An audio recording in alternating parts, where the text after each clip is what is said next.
Welcome to Just Curious Media. This is Let's Talk Movies, and I'm Jason Connell. On the show today, I'm joined by special guest, Sal Rodriguez. Thank you, Jason. I'm happy to be here. Happy to have you back, my friend. Happy to have you back. Because today, this is going to be a fun episode. Just a shorty. We're not covering a scene-by-scene breakdown of a classic movie, but rather discussing what could become a classic movie. Because today, we're going to be looking at and talking about Killers of the Flower Moon 2023 trailer just watched. We literally both just watched the trailer.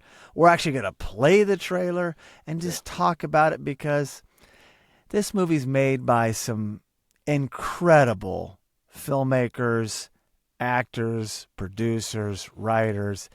It's A-list. It's a murderer's row of talent in Hollywood. Sure. And A-listers up and down. And also, this movie's been in the making for a while. And it's very close to my heart from where I grew up. And so we'll just kind of delve into that, the players that be, play the trailer, and just kind of stoke the fire because this movie comes out next week. Yeah, I look forward to it. That trailer was pretty intense. I found myself holding my breath, one of those where I'm kind of tensing up as I'm watching it. Yeah, pretty heavy-duty stuff. So we can start any which way but loose, but this is a trailer episode, and there's a lot to talk about. So maybe we should play the trailer on the front end. Sure. It's intense. The music's intense. It's just like, it really does captivate you in a way like, I'm ready to watch this movie. And thank goodness it does come out October 20th, 2023. And let's do it. You ready? I'm all set. Okay. I want to make sure you're set. I'm all set. Oh, before I do that, why don't I give the poster a look-see? Oh. Boom. Nice. We haven't talked about the cast and crew yet, but yes, that is Leonardo DiCaprio. Mm-hmm. He's been pairing up with Martin Scorsese, the director, for a while. Oh, yeah. But a lot of other people in this, so I just want to show you that. Now we'll segue to the trailer.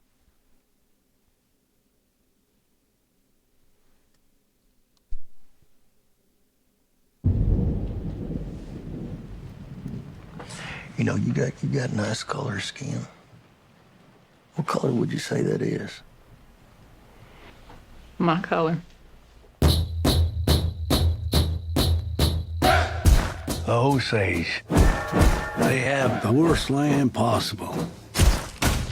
But they outsmarted everybody. The land had oil on it. Black gold.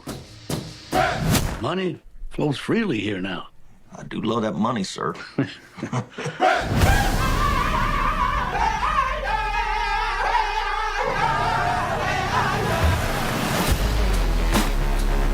This wealth should come to us. Their time is over. It's just going to be another tragedy. When this money started coming, we should have known it came with something else. They're like buzzards circling our people. We're still warriors.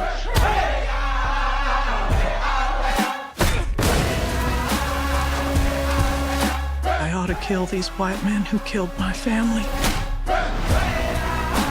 I need you here. I am right here. You've got to take back control of your home. I was sent down from Washington, D.C. to see about these murders. See, what about him? See who's doing it.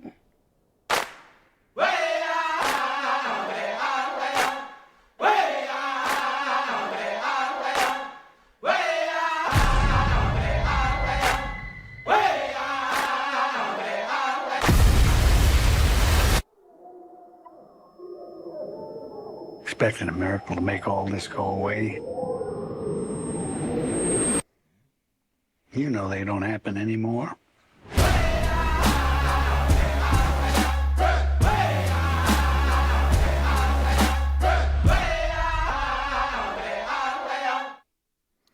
Woo! Wow. Man, that's intense. There I was holding my breath again. I don't think I was breathing. You nearly passed That's out. how I You know it's nearly intense lost when you there. when I realize I haven't breathed. I realize, wow, that's pretty intense. How long was that trailer? 2 minutes?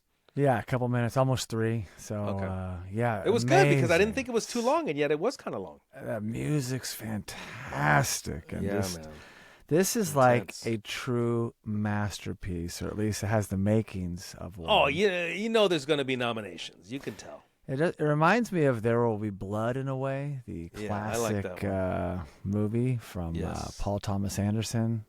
So good, but different. That's more of a slow-moving movie. There's a lot more pieces here, a lot more going on, big performances. So, yeah, let's delve in. Here's the synopsis for Killers of the Flower Moon. Members of the Osage tribe in the United States are murdered under mysterious circumstances in the 1920s, sparking a major FBI investigation involving J. Edgar Hoover. So, Osage, huge in Oklahoma. I grew up in Tulsa, Oklahoma. I mean, in school, Sal, we were always learning about Native American history. There was a point in time where we had a restaurant. We had a restaurant when I was younger, like a health food restaurant, way ahead of its time. And then as I was a teenager, late teen, early 20s, my father also got a restaurant. Not also, but years later, got back in the restaurant game and got a restaurant at the Gilcrease Museum, which is the Native American Museum. And the restaurant was, in there. And so every day when I went to help out and work there during the summers, it was just like, Native American, you were such rich exposure there, and there was events, and I had friends. I was on basketball teams with various Native Americans, so it just always felt like, I mean, I knew I was Irish, my roots, but I had a huge exposure to this and really learned about just, the how poorly, and poorly is not even the right word, how they were treated in the United States. I got firsthand from that. I also just happened to grow up a Washington Redskins fan. We were called the Redskins for a long time. Yep. And my Native American friends really liked them. They were honoring them. That's how they looked at it. Oh, wow. It's like the white man has the real problem with the logo and the name. And I get it. The name is, it was Redskins. It can be taken that way, but it's a very pejorative term.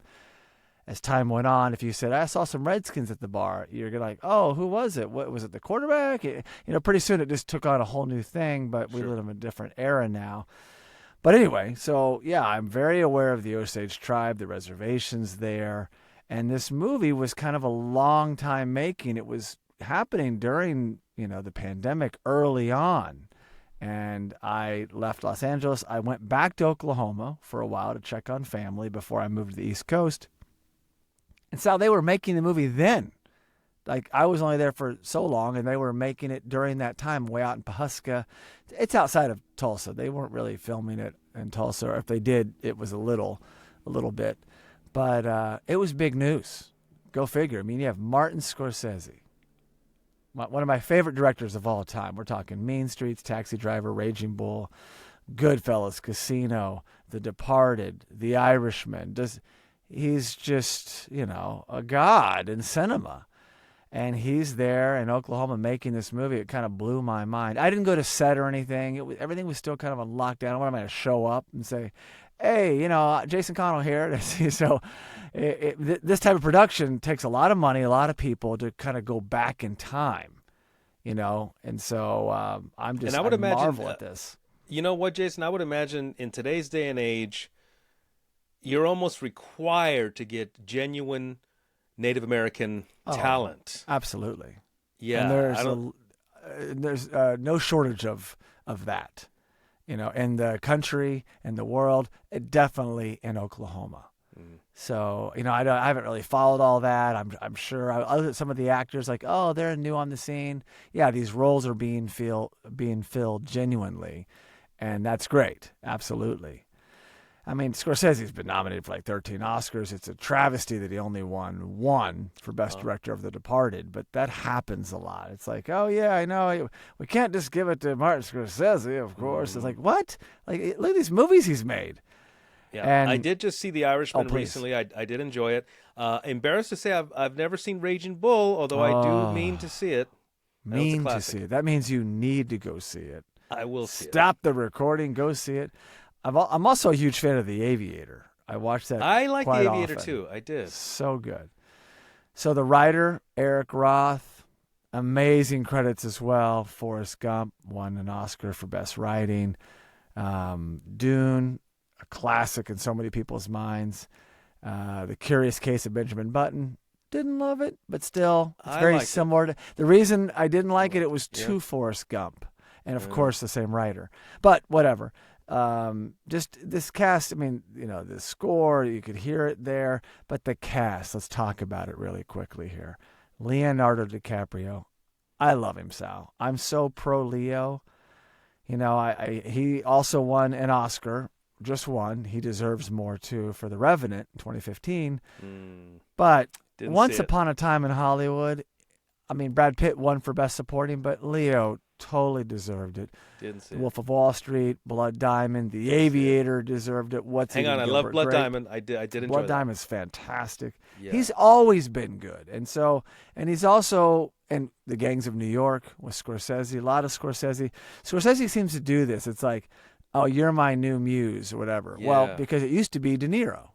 Well, this movie has De Niro in it and Leonardo DiCaprio. So it's an amazing combination with Martin Scorsese. I wonder who's going to follow then in their footsteps. Who will follow De Niro and DiCaprio? Well, Leo's got a lot of years left. And not that De Niro didn't, but he's doing so many things. Leo became, another protege underneath Scorsese. So De Niro, who I just said, you need to see Raging Bull. Amazing. Of course. He won an Oscar for that. He won an Oscar for The Godfather Part 2. But De Niro and us, like if you're of our age or older, I guess younger, but Robert De Niro, Taxi Driver, The Deer Hunter, Cape Fear, even movies where he's not the lead, Silver Linings Playbook, even something funny like The Intern. Or Meet the Parents. Meet the Parents. Yes, Meet the Fockers. yes. He can do anything and everything. He can have one line and he'll steal the show, or he can carry the movie. And so it couldn't be a bigger fan. And to see this, like I've only mentioned a few people, it's like, oh my gosh, they're killing it. Look who they have in this movie.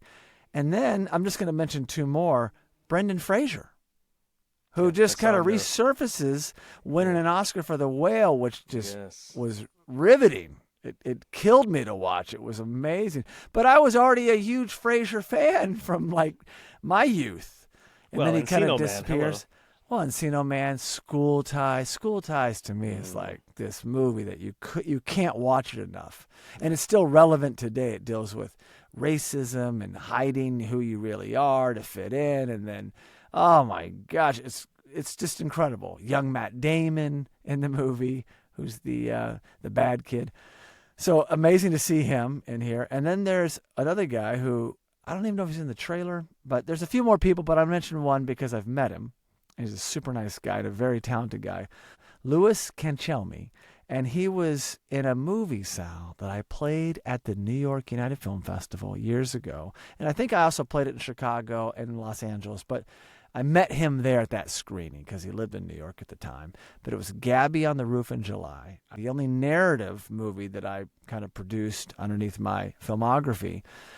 But he came out, well, I love the movie because it was made before I really got involved and I was on the post side. But he was such a nice guy, down to earth. I was like, man, that guy, he's so talented as an actor. Well, Sal, it didn't take long for him to start popping up in things like, well, Billions was later, but he was on Boardwalk Empire, I believe.